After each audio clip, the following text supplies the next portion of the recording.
dramatic climax of a year in which Indonesia repudiated the communists and the one-man rule of Sukarno began the night of October 1st, 1966, a year to the day the communists tried to seize the country. Assembled was a special military tribunal. On trial was Dr. Subandrio, next to Sukarno the most powerful man in Indonesia. He was Deputy Prime Minister, Foreign Minister, head of the State Secret Police, boss of the anti-American state news agency. He was also President Sukarno's closest friend and confidant. His trial was particularly significant because it helped establish that Sukarno himself clearly had a role in the communist coup. It was Sukarno who protected Subandrio in the palace after the coup attempt. When students ransacked Subandrio's foreign office and discovered correspondence between him and Red China's foreign minister Chen Yi planning the coup, they stormed the palace, threatening to behead Subandrio. Only then was he imprisoned. The charges against him include treason and conspiracy. The evidence showed Subandrio helped the 3 million-strong Communist Party, its initials PKI, to plot and carry out the coup, including the mass murder of Indonesia's military high command.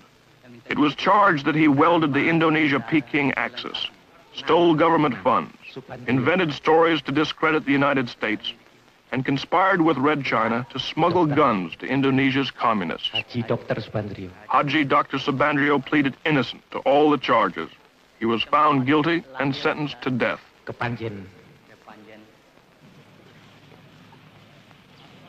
Hundreds more involved in the PKI coup are in prisons.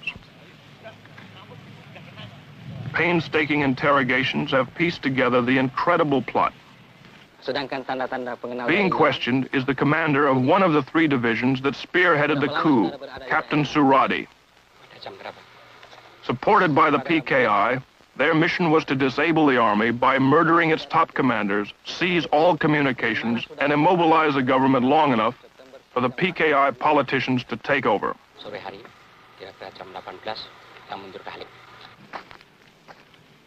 The cells on death row are filled with the plotters. Only because General Suharto and Nasution escaped their murderers and rallied loyal army units was the coup crushed. Colonel Latif here tried to kill General Nasution, was wounded in the process, and now awaits trial. During the coup, Latif directed tactical operations. General Parman, chief of the Army Intelligence, was killed by this man.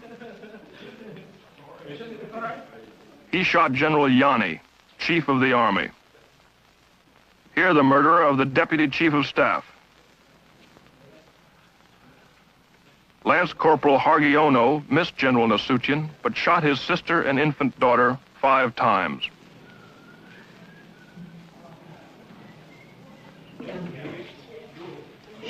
Terror and bestiality was a calculated part of the PKI plan. They even had special mutilation squads made up of girls. The night of the coup, Enda here tortured Nasution's aide to death with a razor. They call it death of 1,000 cuts. Sex orgies went on before the torture ceremonies got underway. The girls claim they were promised $10 for the evening's work, but were never paid.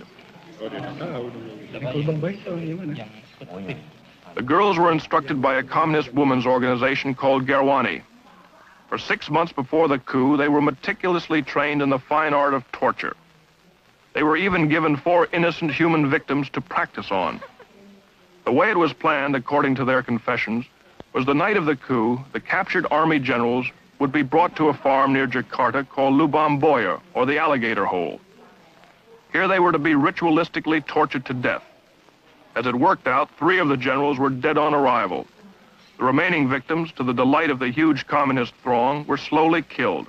Eventually, the mutilated bodies were dumped down a well.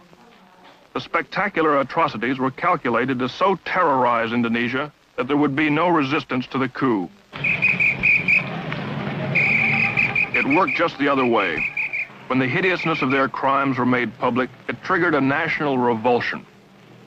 This set off the equally brutal slaughter and arrest of 500,000 suspected communists from one end of Indonesia to the other.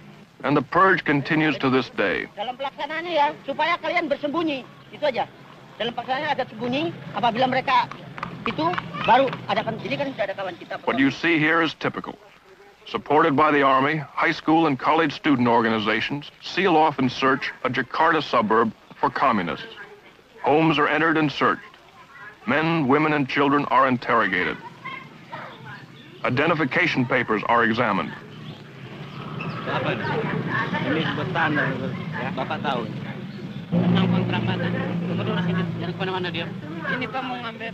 If the students or the soldiers don't like what they find or meet any resistance, summarily and without warrant or formal charge, they take the suspect into custody.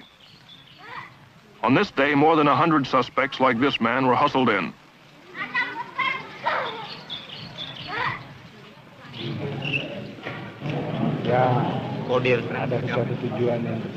A kind of kangaroo court, supervised by military officers, was held in a nearby building.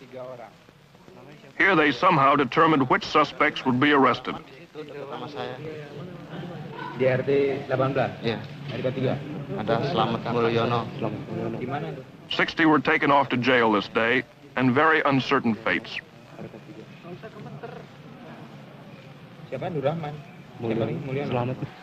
The bitterest current purge is against the Chinese. Between 15 and 40,000 have been killed.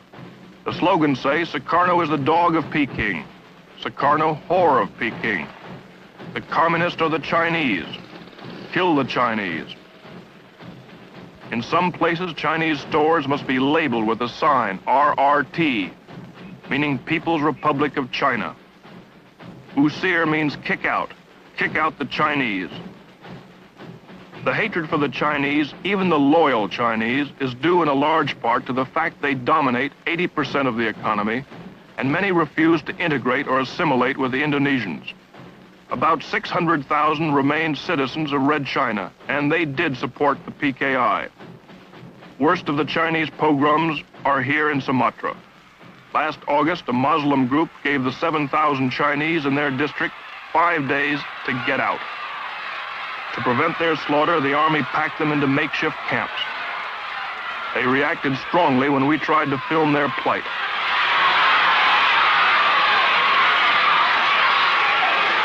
For 2 months, 1,600 men and women, children have crowded in here, waiting to return to Red China. As you can hear, they're not very friendly. They're very short of food. Their cry, as you can hear, is Gang Yang America, Gang Yang Neo Cologne, which means crush America, crush the neo-colonialists.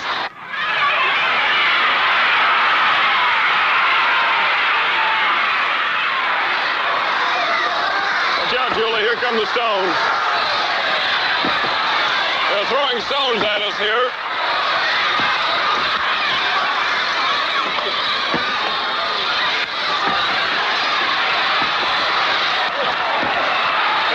Camps like this, a total of about 5,000 Chinese. They're waiting to be deported. Good, watch out.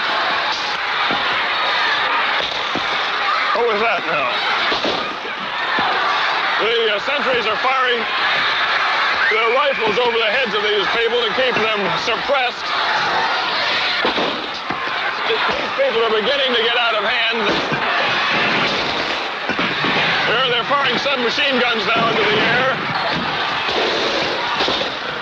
Uh-oh, one soldier was just hit on the chin by a rock. Okay, Julie?